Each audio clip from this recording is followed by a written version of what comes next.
Football সাফ অনূর্ধ্ব-19 ফুটবলে রবিবার ভুটানের বিপক্ষে মাঠে নামবে বাংলাদেশ। অরুণাচলের ইউপিয়া শহরের গোল্ডেন জুবিলি স্টেডিয়ামে হচ্ছে এবারের সাফ।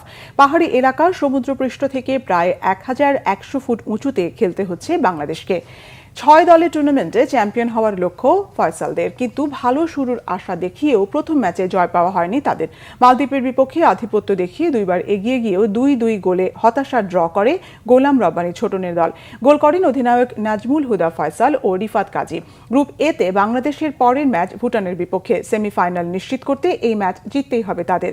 আগের ম্যাচের ভুলগুলো চিহ্নিত করেছেন কোচ ছোটন। ভুটানকে হারাতে কৌশলে পরিবর্তন আনার পরিকল্পনা তার। টুর্নামেন্টে গ্রুপ বিতে প্রথম ম্যাচে শ্রীলঙ্কাকে 8-0 গোলে হারিয়ে সেমিতে 1 পা দিয়ে রেখেছে বর্তমান চ্যাম্পিয়ন ভারত।